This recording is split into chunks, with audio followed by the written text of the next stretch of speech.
Buenas, muchas gracias por su tiempo y su interés en el cerebro, en las neurociencias. Y felicitaciones a todos los organizadores de Puerto de Ideas, una iniciativa fantástica. Los chilenos deben estar orgullosos por esto. Voy a hablar sobre el futuro del cerebro. El cerebro es el órgano más complejo del universo. Nuestra área de estudio es las neurociencias. Las neurociencias es una rama de la ciencia que estudia con el método científico el sistema nervioso. Las neurociencias cognitivas, que es mi especialidad, es un área de las neurociencias que estudia los procesos cerebrales, como la toma de decisión humana, la memoria, la creatividad, el lenguaje, el cerebro social, la intuición. No es un área reduccionista. Las neurociencias cognitivas estudian el cerebro humano desde lo molecular, desde circuitos, hasta cómo el entorno, el ambiente, la sociedad impacta en nuestros esquemas mentales. Nosotros desde que somos niños, crecemos y nuestro cerebro es una máquina de aprender. Y nuestra historia personal, lo que nos pasa, dónde vivimos, nuestros vecinos, nuestro país, nuestra ciudad, las historias compartidas, los diarios que leemos, los programas de televisión que vemos, las experiencias de la familia, van creando esquemas mentales que nos permiten luego vivir en forma automática. No podríamos evaluar racionalmente todas las opciones de la vida. Nosotros vivimos tomando decisiones y no tenemos recursos cognitivos como para evaluar racionalmente, lógicamente y analíticamente cada decisión. Por eso estos esquemas mentales que vamos construyendo en nuestra vida nos permiten decidir automáticamente, basado en emociones previas, en experiencias previas, en aprendizajes previos. A veces somos racionales, lógicos, deliberados. O sea que la neurociencia cognitiva estudia desde lo molecular hasta cómo el entorno y el ambiente y la gente que nos rodea influye en nuestro cerebro. No es reduccionista y tampoco es reduccionista en cuanto a las profesiones que hoy investigan el cerebro o trabajan en la neurociencia cognitiva. En nuestros laboratorios en Buenos Aires hay físicos, hay matemáticos, hay filósofos, hay neurólogos expertos en Alzheimer, neurólogos expertos en Parkinson, neuropsicólogos, neurocirujanos, psiquiatras expertos en depresión, en ansiedad, en autismo. Todos trabajando en el mismo ecosistema.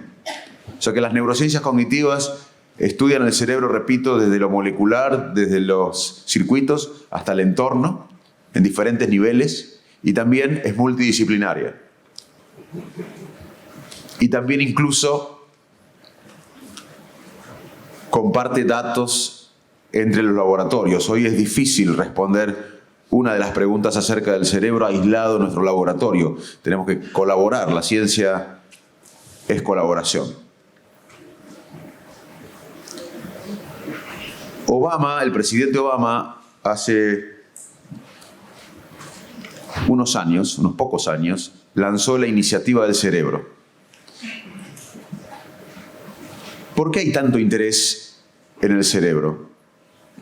Por 3 razones, me parece a mí. La primera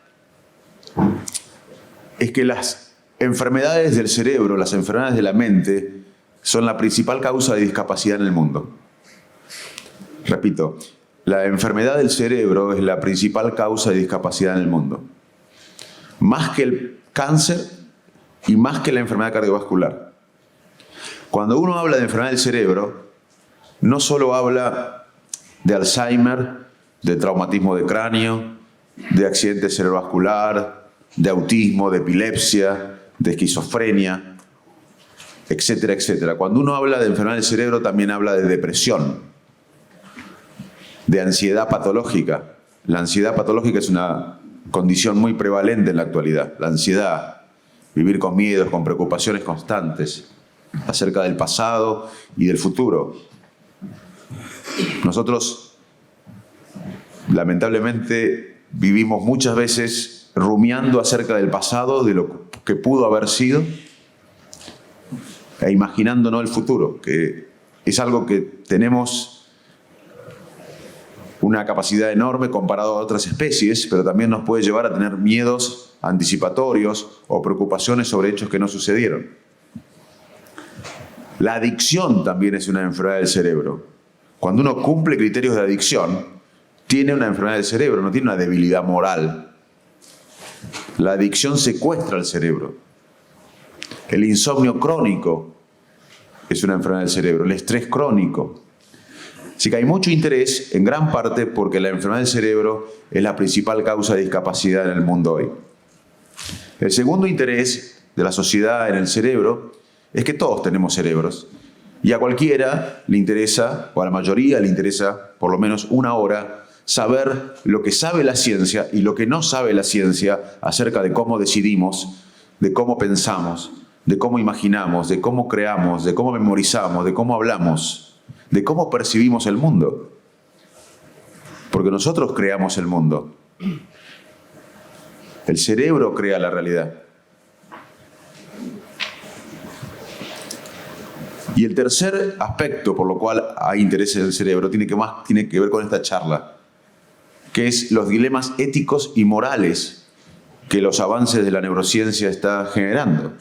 Y ustedes, entiendo que muchos no son especialistas en el cerebro, la sociedad no especialista en el cerebro va a tener que estar involucrada, va a tener que conocer los dilemas morales y éticos que surgen a partir de la investigación del cerebro. O sea que el interés en el cerebro es general. De hecho, el expresidente hace unos pocos años de la potencia más importante del mundo, nos guste o no, Estados Unidos es el país con mayor impacto en defensa, en economía, hasta el momento por lo menos, el presidente de ese país, de la principal potencia del mundo, pero lo mismo pasó en Europa, Europa también está poniendo foco en las neurociencias en el cerebro, dijo esto, lanzando la iniciativa del cerebro. Now, as humans, we can identify galaxies light years away. We can study particles smaller than an atom, but we still haven't unlocked the mystery of the 3 pounds of matter that sits between our ears. Los humanos podemos identificar galaxias miles de años alejadas, podemos estudiar partículas más pequeñas que los átomos, pero todavía no podemos entender este 1,5 kilos y kilo y pico de sustancia que está entre las orejas. Today, scientists possess the capability to study individual neurons and figure out the main functions of certain areas of the brain. But a human brain contains almost 100 billion neurons, making trillions of connections.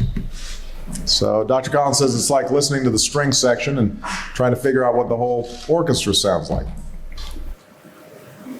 Los científicos hoy tienen la capacidad, o los neurocientíficos tenemos la capacidad de identificar funciones de una neurona o incluso de circuitos de neuronas.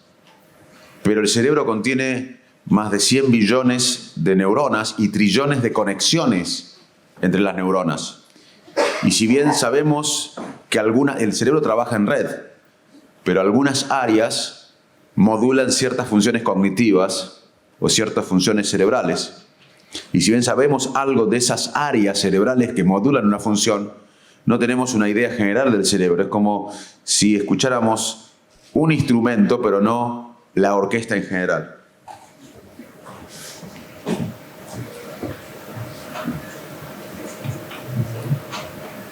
Matter that sits possess the figure out the main functions of certain areas of the brain. Billion neurons.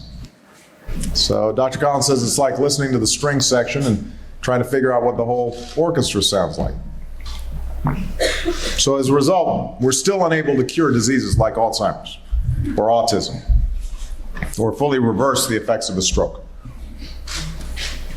And the most powerful computer in the world isn't nearly as intuitive as the one we're born with. There's this enormous mystery waiting to be unlocked. And the BRAIN Initiative will change that by giving scientists the tools they need to get a dynamic picture of the brain in action and better understand how we think and how we learn and how we remember. And that knowledge will be transformative. Lo que nos falta conocer acerca del cerebro impide, por ejemplo, detectar a tiempo la enfermedad de Alzheimer. Hoy sabemos que los cambios en el cerebro en la enfermedad de Alzheimer se producen décadas antes de los primeros síntomas de la enfermedad de Alzheimer. O revertir las consecuencias de un accidente cerebrovascular. Obama también decía correctamente, que es tema para el próximo Puerto de Ideas, que la computadora más compleja en la actualidad no es ni de cerca lo intuitiva que somos los seres humanos. ¿Y por qué es tema para el próximo Puerto de Ideas? Porque hay un debate si la inteligencia artificial va a superar a la inteligencia humana. Pero estoy escribiendo un artículo, próximamente lo voy a publicar sobre ese tema desde el punto de vista científico, porque hay muchos que anuncian que en décadas la inteligencia artificial va a superar a la humana. Yo soy bastante escéptico, pero coincidiendo con Obama, o con quien le ayudó científicamente a Obama a dar este discurso, remarcaba que la intuición que tenemos los seres humanos, el sentido común, va a ser irreemplazable por una computadora. Y él finalizaba este discurso diciendo que la iniciativa americana del cerebro, lo mismo pasó en Europa, en Japón, las grandes potencias están interesadas en entender el cerebro. Estas iniciativas, que requieren mucho dinero, va a ayudar a entender quiénes somos, cómo pensamos, cómo aprendemos. Y esta información nos transformará. Esto en realidad no es el futuro del cerebro, este es el presente. Parece ciencia ficción, pero esto que le voy a mostrar ya ocurre. Esta mujer tiene una enfermedad en la parte posterior del cerebro, el cerebelo, el tronco encefálico, y cognitivamente, más allá que tiene más de una década con esta condición que le produjo cuadriplejía, una inmovilidad de los miembros superiores e inferiores. La mujer no puede mover sus miembros. Sin embargo, sus procesos de pensamientos, sus procesos cognitivos están preservados. Y lo que ustedes ven acá es una grilla de electrodos que está sobre la corteza cerebral. Durante estos años de enfermedad, de cuadriplejía, la mujer mantuvo sus funciones cognitivas y puede pensar y planificar actos motores, pero no puede cumplirlos porque tiene cuadriplejía, tiene inmovilidad de sus miembros. Con estos electrodos implantados en la corteza cerebral, esta mujer pensó, quiero agarrar el chocolate que está en la mesa enfrente mío. Ese pensamiento específico y no otro pensamiento. Otro pensamiento podría haber sido, qué buen mozo es el doctor que está al lado mío, o tengo ganas de ir al baño, Pero el pensamiento específico, quiero agarrar el chocolate que está enfrente mío, produjo un patrón de actividad neuronal con oscilaciones específicas que fue detectado, el pensamiento fue detectado por esta grilla de electrodos en la corteza cerebral. A su vez, esa grilla de electrodos estaba conectada a una computadora con un software específico que decodificó el pensamiento Y por la fuerza de su pensamiento, activó este brazo robótico que agarró el chocolate y lo llevó a la boca después de 10 años. Esto no es futuro del cerebro, esto pasa hoy.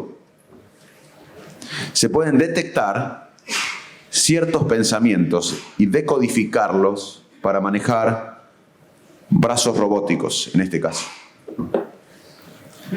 Esta es otra paciente con también un problema neurológico similar.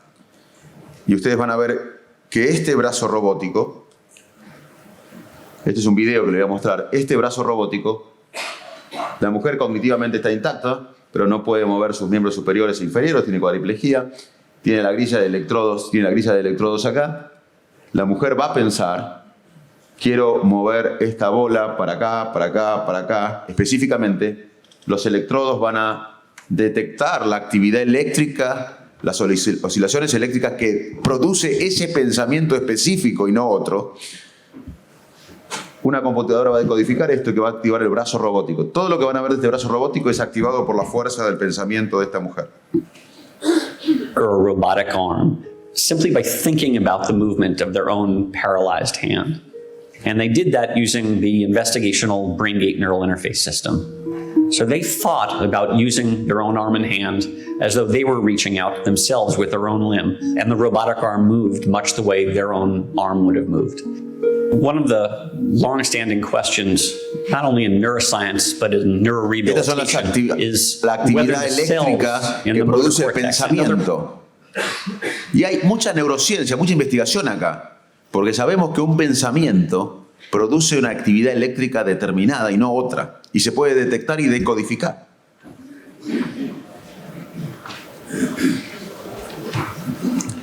Esto también es presente, no futuro, es un exoesqueleto.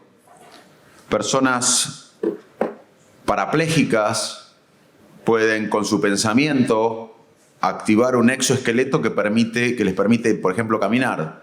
De hecho, esto pasó en el Mundial de Fútbol de Brasil. Yo no quiero recordar ese Mundial, como perdimos la final.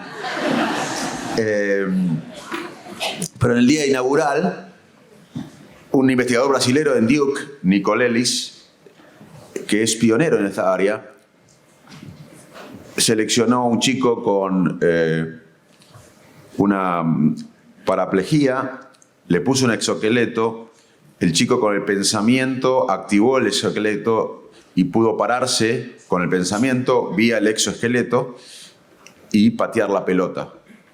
La FIFA lo mostró unos segundos, pero fue realmente algo impresionante para la ciencia.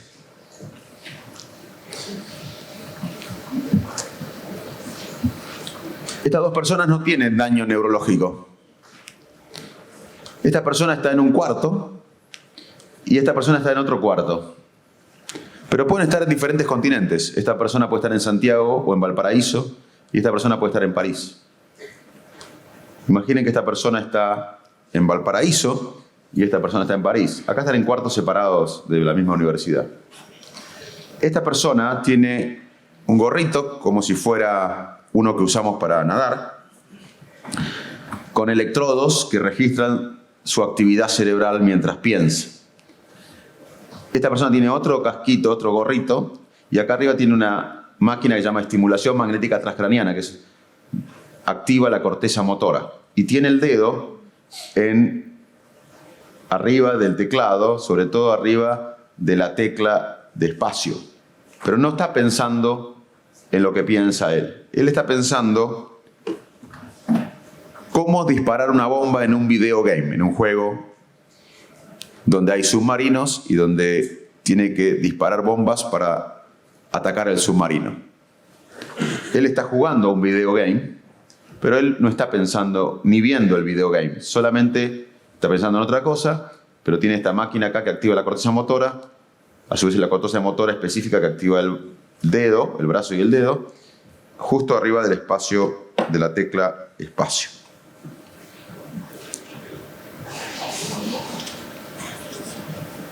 Esta es una comunicación cerebro a cerebro. Bueno, cuando éramos chicos seguramente pensamos en la telepatía. Hoy la telepatía es posible con la tecnología. Hay comunicación cerebro a cerebro. Esta persona, que está en Valparaíso, la de la izquierda de ustedes, piensa, voy a lanzar la bomba ahora para destruir el submarino. Ese pensamiento específico de lanzar la bomba es detectado por los electrodos que tienen en el gorrito este de nadar, decodificados por una computadora y enviados por Wi-Fi. El pensamiento. Sí, un pensamiento hoy se puede enviar por Wi-Fi a la otra habitación en esta universidad, pero puede estar en París, de Valparaíso a París. Ese pensamiento viaja por Wi-Fi y activa esta máquina que está arriba de la cabeza de esta persona, que se llama estimulación magnética transcraniana, que activa la corteza motora, y esta persona, cuando llega el pensamiento que es lanzar la bomba, que pensó él sin pensar en esto va a apretar el botón para lanzar la bomba. Vamos a ver el video. Van a ver que los investigadores festejan en dos momentos. Primero, cuando se logra detectar el pensamiento de lanzar la bomba, que ya es un hecho importante como investigación, y el segundo griterío es cuando se logra activar la corteza de la otra persona que está pensando otra cosa a través del pensamiento del primer sujeto del estudio.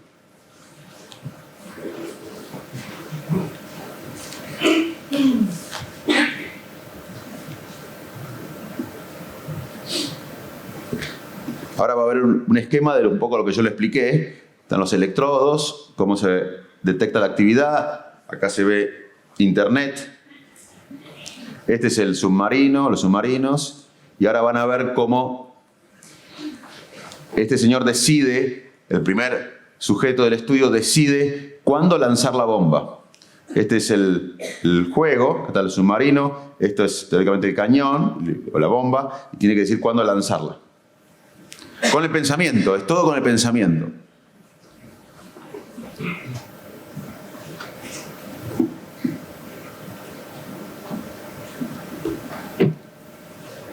Ahí va a lanzarla. Está midiendo. Yes. Y ahí Success. los investigadores dicen, buenísimo, éxito, porque ya la primera parte del estudio, que es complejo, fue hecha, que fue detectar ese pensamiento y mandarlo por Wi-Fi. Esta persona está pensando en otra cosa, no está viendo el game.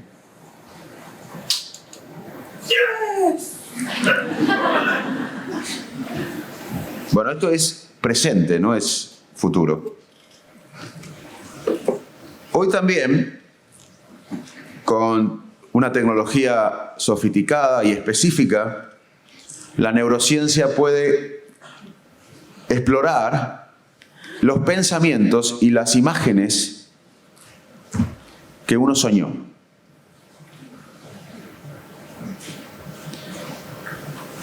Y acá entramos en otro terreno donde al principio de la charla les comentaba que ustedes, no especialistas en el cerebro, pero la sociedad en general va a tener que estar involucrada en conocer estos temas, porque si bien estos avances surgieron para ayudar a gente con cuadriplegia, para ayudar a gente que no podía caminar con el exoesqueleto, esta tecnología también puede usarse para fines no éticos. O también se puede discutir éticamente y moralmente la invasión de la privacidad de uno. Pero repito, hoy, si bien todavía con imágenes primitivas, pero esto ya va a mejorar, si se pone a dormir a una persona con electrodos en su cabeza, con electrodos sofisticados de investigación, no cuando uno va a hacer una polisonografía de sueño, no, quédese tranquilo. Hoy se puede, en laboratorios específicos que estudian esto, se puede detectar qué soñó una persona, qué imágenes o qué pensamiento tuvo una persona durante el sueño. Quizás algún día, esto sí es futurología, esto sí que voy a decir ahora es futuro, no se sabe, es una predicción. Quizás en algún día uno puede levantarse a la mañana, Porque uno no recuerda todo lo que soñó. Uno tiende a recordar el último sueño antes de despertarse, inmediatamente antes de despertarse. Lo que uno recuerda cuando soñó es lo que pasó inmediatamente antes de despertarse. Pero uno no recuerda todo lo que soñó durante la noche. Y quizás en un día, hoy puede ser posible, no pasa, pero puede ser posible. Esto sí es predicción. Quizás nos levantemos a la mañana y apretemos un botón de play que nos muestre lo que soñamos durante el día.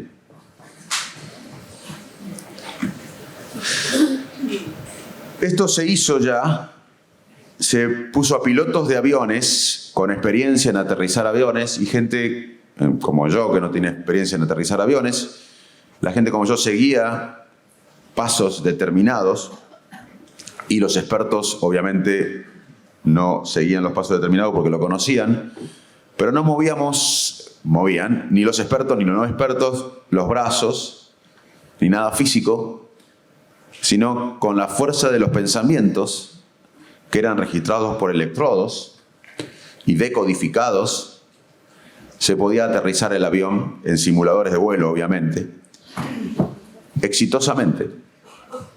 Quizás esto va a tener un impacto tremendo en la industria aeronáutica en el futuro, que se puedan aterrizar los aviones con la fuerza de los pensamientos. Lo que ha hecho la especie humana, básicamente, nuestra especie lo que ha hecho es sobrevivir. En miles de años de evolución, lo que hemos hecho fundamentalmente, hemos hecho muchas cosas, pero fundamentalmente y hacemos, es detectar el peligro, huir del peligro y buscar el placer. Si uno debería resumir nuestra conducta es esa, detectar peligro para sobrevivir y buscar el placer. Yo les dije que el cerebro trabaja en red. Sin embargo, como es tan importante sobrevivir para nosotros, el reconocimiento de las caras activa un área específica, bastante bien conocida, que es el área occipitotemporal. Sobre todo un área fusiforme. Digo esto porque no todo el cerebro, como se creía antes, tiene una relación, un área, una función. El cerebro trabaja en red y subredes. Pero obviamente que para ciertas funciones cognitivas hay circuitos que son más preponderantes o necesarios. Para detectar una cara hay un circuito específico, se llama occipitotemporal. Porque una cara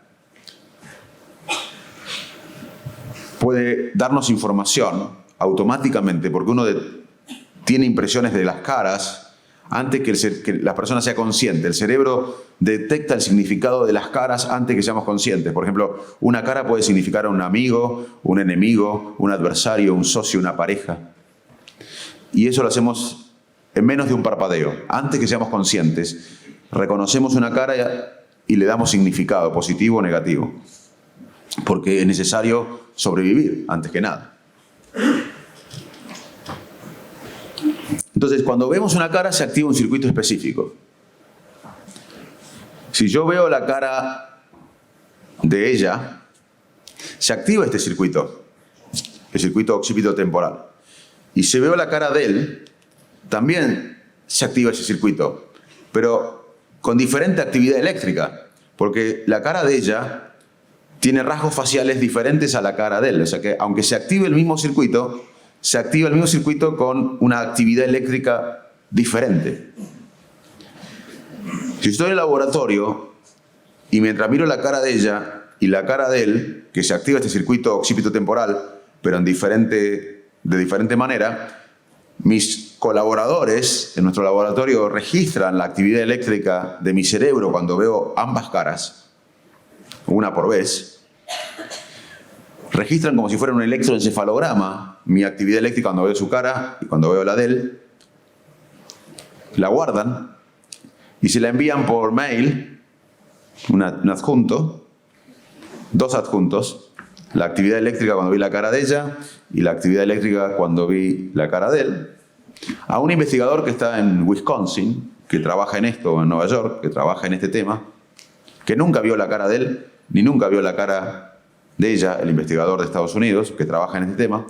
El investigador abre el mail, cliquea en un adjunto, lo abre, y con tecnología específica va a poder reconstruir la cara de ella y la cara de él, sin haberlas visto nunca. Hoy las neuroimágenes modernas permiten a investigadores reconstruir imágenes de caras que nunca ha visto antes esa persona. Esta es una revista que no tiene nada que ver con la ciencia, es Foreign Policy, política exterior. Y fíjense el título, Bienvenido a las neuroguerras. Es un tema ético importante, porque todas estas investigaciones tenían el motor, o tienen el motor de mucha gente, muchos laboratorios del mundo, investigadores, de ayudar a personas que sufren con problemas de movilidad, con traumatismo de cráneo, con accidentes cerebrovasculares, etcétera, etcétera. Pero ¿qué pasa si esta información, esta tecnología moderna, estos avances de la ciencia del cerebro, se usan, por ejemplo, para objetivos militares? Uno quizás en el futuro no puede descartar, no podría descartar con esta información, no se usa hoy, creo, pero no podría descartar que en el futuro las guerras o los departamentos de defensa de los países, sobre todo más poderosos, usen esta tecnología o las neurociencias para hackear la mente del adversario, para borrar memorias, para acelerar aprendizajes. No está pasando esto hoy, pero ya hay algunos intereses para que esto pase. Y la sociedad, nosotros, vamos a tener que resolver y presionar, como hoy luchamos por el cambio climático, por el buen uso de esta tecnología. Porque los neurocientíficos, los investigadores, no van a poder resolver los dilemas morales y éticos que este avance genera. Va a tener que ser la sociedad que esté alerta a estos temas, que conozca estos temas, que aplauda el uso de estos temas para ayudar a gente que sufra, pero que esté alerta para el uso de esta información, por ejemplo, en estrategia militar.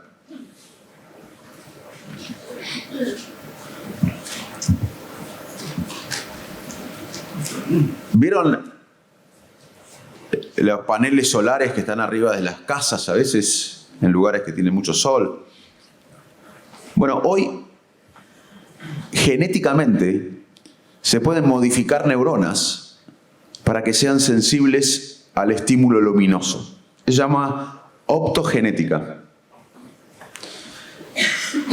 La optogenética es la combinación de métodos genéticos y ópticos para controlar eventos específicos en ciertas células de tejidos vivos, incluso de mamíferos y otros animales, con la precisión temporal necesaria. La razón de este control es tan rápido y preciso que responde al uso de la luz.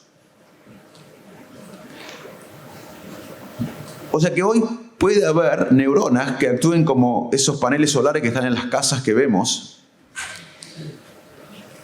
Estas neuronas fueron modificadas genéticamente para responder a la luz. Y esto puede dar gran ayuda a enfermedades degenerativas, por ejemplo, Parkinson. En el Parkinson hay circuitos específicos disfuncionales. Quizás, si uno podría modificar genéticamente esas neuronas que funcionan mal en el Parkinson y estimularlas con la luz, quizás esos circuitos podrían empezar a funcionar nuevamente. Es una teoría, pero que hoy se puede testear. También en el Alzheimer hay circuitos de memoria que están afectados. Quizás modificando genéticamente esas neuronas y estimulándolas con luz, esos circuitos pueden empezar a funcionar mejor. Otra teoría, pero hoy puede ser posible evaluar esa teoría. También la optogenética sirve para esta modificación de las neuronas para ser sensibles a la luz, y con luz o sin luz se pueden activar o desactivar circuitos pueden ser de utilidad y son de utilidad para estudiar el funcionamiento de los circuitos cerebrales. Y esa es una técnica que hoy ya existe. Genéticamente se modifican las neuronas, receptores, un mecanismo complejo que no viene al caso explicar, y la neurona se hace sensible al estímulo luminoso. Y con actividad luminosa o sin actividad luminosa, la neurona se puede activar o desactivar activando el circuito. Esto puede ser de gran utilidad para ciertas patologías en donde hay circuitos disfuncionales, y también puede ser de gran utilidad para entender circuitos cerebrales, funciones en circuitos cerebrales que hoy no sabemos su función. Este hombre es un investigador del Massachusetts Institute of Technology del MIT, que ganó el premio Nobel en fisiología y además hizo varios experimentos interesantes. Uno de ellos fue implantar en un ratón una memoria falsa.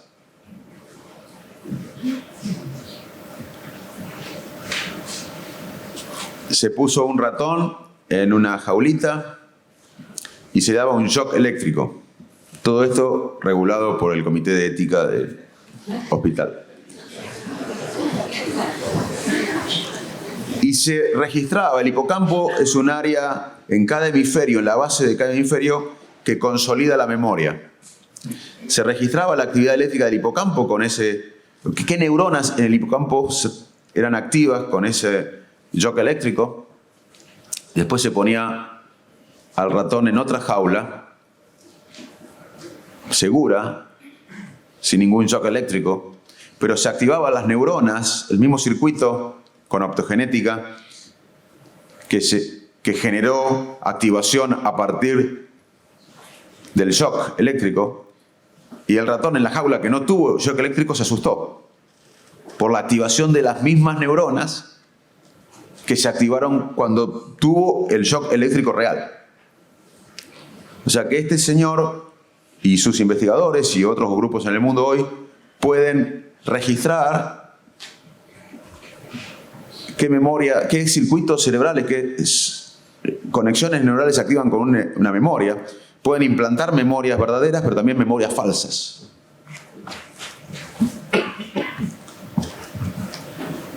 Tenemos 7 minutos y medio. Quiero contarles que quizás en el futuro podemos tener otros sentidos. Porque básicamente lo que hace el cerebro es reconocer patrones externos con cierto significado y adaptarse. El cerebro está encerrado en esta caja sellada del cráneo. No está conectado, sino a través del gusto, del tacto, de la audición, de la visión. Y el cerebro lo que hace básicamente es reconocer desde el exterior patrones de información con ciertos significados. De hecho, muchos pensaban que el implante coclear no iba a funcionar. Sin embargo, y de hecho, el cerebro tuvo que adaptarse a interpretar las señales que venían de los implantes cocleares. Pero hoy funciona, lo mismo que los implantes de retina, para ver. Y quizás, como muestra este video, en el futuro podemos adicionar otros sentidos. Este es un chaleco en el torso que registra vibraciones con cierto significado, y personas que empiezan no entendiendo nada, luego empiezan a decodificar si las vibraciones significan una palabra o no. Obviamente que el que genera estas vibraciones les da significado a las vibraciones. Y la persona que recibe las vibraciones con el chaleco no sabe nada, pero con el tiempo va registrando las vibraciones y el significado de las vibraciones y puede interpretar palabras. Esto es muy importante para sordos que no quieran tener procedimientos invasivos, por ejemplo. Voy a mostrarle este video.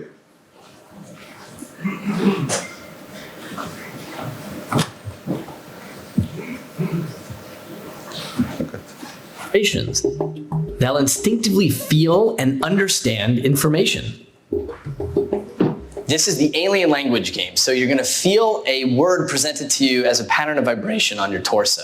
Through time, you're going to get better and better at this as your brain Le starts explica que va a sentir vibraciones en el torso y luego va a empezar con el tiempo a entender qué Your significa job cada is just to vibración. figure out what the language of the vest is. I can feel the vibrations on my body. It makes no sense to me. They're just random. I'm aware that maybe one's in the left Empiezo a shoulder, right sentir vibraciones, pero shoulder, no back. tengo idea qué significan.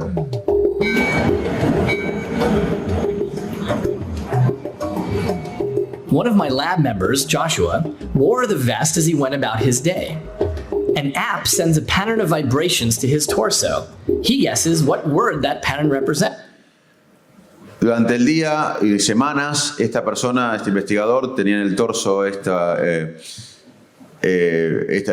posibilidad de recibir vibraciones desde una app, que para la app significaban ciertas palabras, y él empezaba a decir si una palabra u otra, y con el tiempo fue aprendiendo un lenguaje diferente.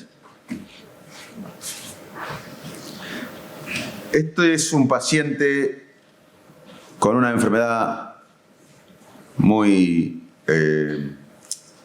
devastadora, es una distonía generalizada, una contracción muscular anormal, masiva, y la verdad que estos chicos tenían una expectativa de vida muy perfectly normal. He has this genetic Muy form of corta. dystonia.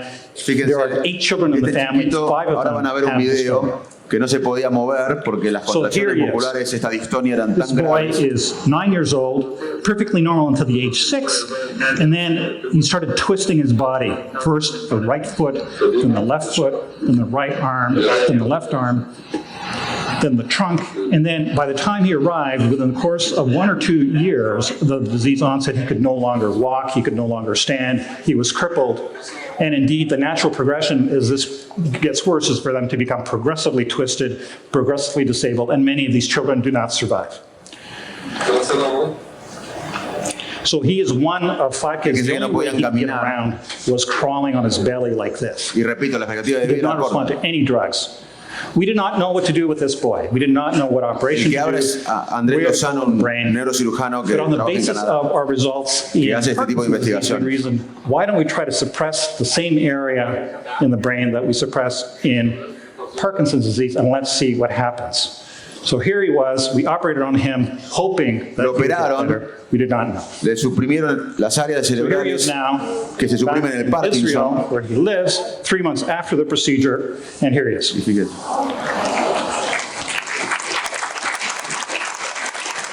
¿Por qué les muestro esto? Porque se requiere mucha investigación en neurociencia para activar un área cerebral y no otra y mejorar la calidad de vida de estos chicos.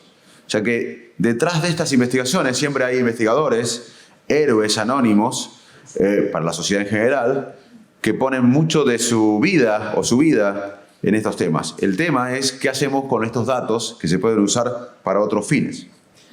Esta es una paciente, cuando yo vivía en Inglaterra, que estaba en estado vegetativo. Estado vegetativo es diferente al coma. Coma es cuando alguien está con los ojos cerrados y no está conectado. El estado vegetativo está despierto, pero tampoco está conectado. Y el estado de conciencia mínimo es parecido al vegetativo clínicamente, pero se diferencia que a veces la persona tiene respuestas voluntarias. En el estado de vegetativo, uno le dice al paciente, saca la lengua, saca la lengua. El paciente nunca saca la lengua. Si lo saca es algo reflejo, que la familia interpreta siempre como algo voluntario, pero lamentablemente no es. En el estado de conciencia mínima, de 10 veces que le decimos saca la lengua, 2 veces saca la lengua voluntariamente. Pero es difícil de distinguir clínicamente. Esta es una paciente con estado vegetativo que la familia decía, en Cambridge, en Inglaterra, decía cuando va alguien de la familia, ella tiene alguna respuesta diferente y bueno, no sabíamos qué responderle. David Menon, el jefe de anestesia, Adrian Owen, un neurocientífico y colega mío allá, pusieron esta persona en una neuroimagen en ese momento y le mostraron la foto del marido con el hijo, el hijo y la misma foto pixelada. Y cuando alguien que no tiene daño neurológico, como les conté, ve una cara, se activa el área occipitotemporal. Y cuando esta persona que estaba en estado vegetativo, esta paciente, veía la foto del hijo y del marido, activaba el área donde la gente sin lesión cerebral ve caras familiares o se activa cuando ve caras familiares. O sea que la nueva tecnología está permitiendo acceder al cerebro de personas con estado vegetativo que no se pueden expresar. Este es un experimento que hicimos en Buenos Aires con un chico en estado de conciencia mínimo. La madre también nos decía, cuando voy yo, él reacciona diferente, nosotros no sabemos qué responder. Lo pusimos en una neuroimagen, en resonancia funcional, y le pedimos a la madre que le cuente una historia de la infancia de él. O sea, la voz de la madre que era emocional con una historia de la infancia de él. Dos cosas emocionales versus una voz parecida a la de la madre leyéndole la temperatura del diario El Mercurio de junio del 68. O sea, algo no emocional. Ni la voz de la madre ni la historia. Cuando escuchaba la voz de la persona parecida a la madre en voz, pero algo no emocional, activaba la corteza auditiva, porque escuchaba bien, queríamos saber eso. Pero cuando escuchaba a la madre contándole algo de la infancia, a una persona que no podía responder, ustedes lo veían clínicamente, no tenían respuesta. Cuando escuchaba a la madre contándole algo de la infancia, se activaba la corteza auditiva, pero también la amígdala bilateral, en un área emocional. Son los primeros trabajos que surgieron, algunos lo hicimos desde Argentina, nuestro grupo, hay varios grupos trabajando en el mundo, en ese momento eran 4 o 5 grupos, que empezaron a ver islas de actividad cognitiva en personas con severos trastornos de conciencia. ¿Qué significa esto? Esto significa la conciencia, es otra discusión. Pero claramente la tecnología nos permite acceder al cerebro de estos pacientes. Es un trabajo de Adrian Owen, un investigador amigo que ahora está en Canadá, donde se pedía a un paciente de estado vegetativo que piense jugar al tenis y se activaban las áreas premotoras y motoras de cuando uno, sin lesión cerebral, imagina jugar al tenis.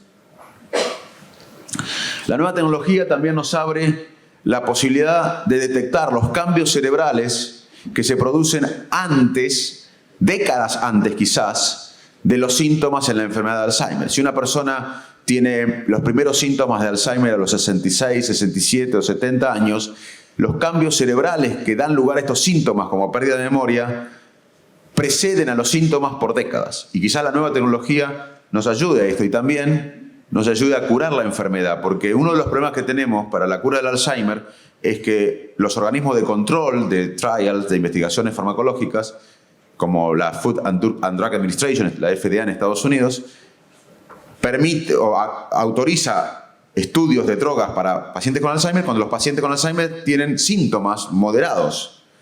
Y ya es una enfermedad, cuando alguien tiene síntomas moderados, de décadas de evolución. Ninguna pastilla va a curar una enfermedad donde vemos la punta del iceberg, en realidad. Los problemas de memoria son la punta del iceberg.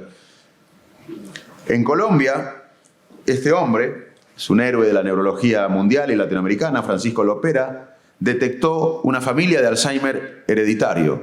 La mayor prevalencia de Alzheimer es esporádico, donde la causa es multicausal y la genética cumple un rol pero no predominante.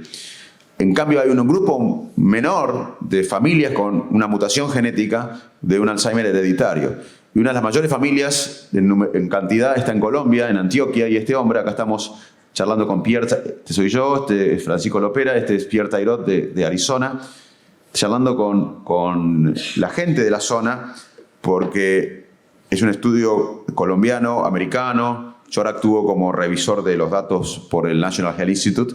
Es un estudio que se está haciendo dando una droga que quizás falló antes, cuando se dio en etapas más posteriores de la enfermedad, antes que las personas tengan los síntomas. Porque este grupo de Alzheimer, muchos tienen la enfermedad, muchos tienen los síntomas, pero hay un grupo que tienen la mutación genética, que son jóvenes, que todavía no tienen síntomas. Y quizás, dando la medicación ahí, se puede tener una ventana a la cura de la enfermedad de Alzheimer. Y esto puede pasar en América Latina. Es uno de los estudios que para mí puede dar lugar a una ventana para curar la Alzheimer, que es una epidemia en el mundo hoy. Si el Alzheimer fuera un país, en términos de costos económicos, sería la economía número 18 del mundo, más que Turquía, porque el principal factor de riesgo es la edad y el mundo está envejeciendo. Y la cura para esta enfermedad podría venir de Sudamérica, de este estudio en Colombia.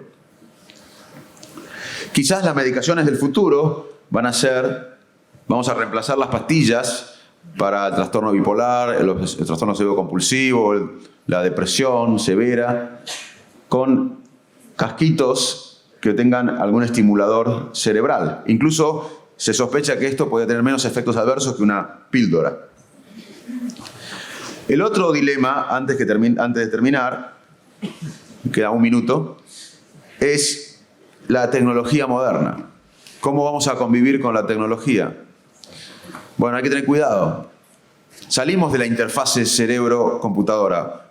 Vamos a cómo afecta en el cerebro Twitter, WhatsApp, chequear emails, televisor, computadora, celular, todo lo que vivimos. Bueno, es maravilloso, nos permite cosas increíbles. Seguramente si está esta charla dándose por Facebook Live, la pueden ver en cualquier parte del mundo. Es fantástico, no voy a contar a ustedes la maravilla de la tecnología.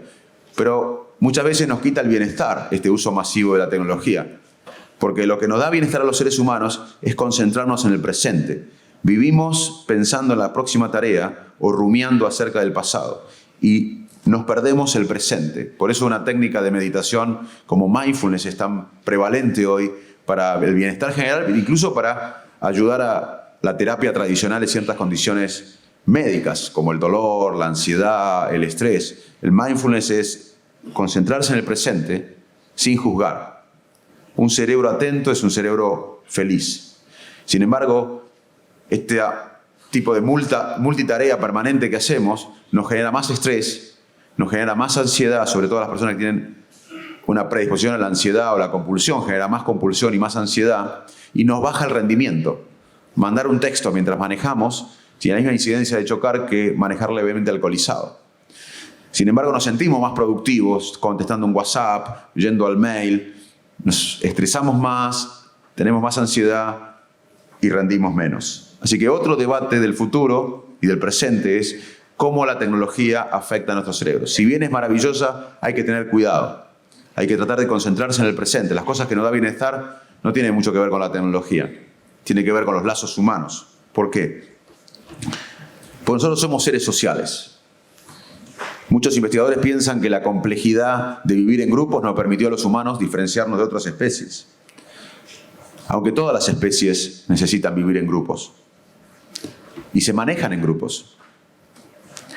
Y esto es muy importante porque cuando vamos al médico no nos preguntan si estamos solos. Yo soy médico y no pregunto, lamentablemente. A veces ahora me empiezo a preguntar, porque conozco los datos, si se siente solo. Pregunto por el colesterol, por la tensión arterial. Pero no le pregunto a la gente si se siente solo. En Estados Unidos un estudio mostró que alrededor de 40% de la gente en algún momento de la vida se siente crónicamente solo. Y sentirse solo crónicamente nos mata. Sentirnos solos crónicamente es un factor de mortalidad más importante que el alcoholismo y la obesidad. Sin embargo, los médicos no preguntan por la soledad. Necesitamos estar conectados, tener vínculos humanos, entender al otro, tener empatía. Empatía es un proceso cerebral que nos permite imaginar qué siente el otro e incluso sentir lo que siente el otro. Así que dejemos por un lado la tecnología y volvamos a la introspección, a la etapa de reflexión, a aburrirnos. Los chicos deben aburrirse, a estar conectados humanamente con los demás. Pero Aristóteles decía que somos más que la suma de nuestras partes. Y para bien o para mal, vamos a tener que incluir a la tecnología como una de nuestras partes. Muchas gracias.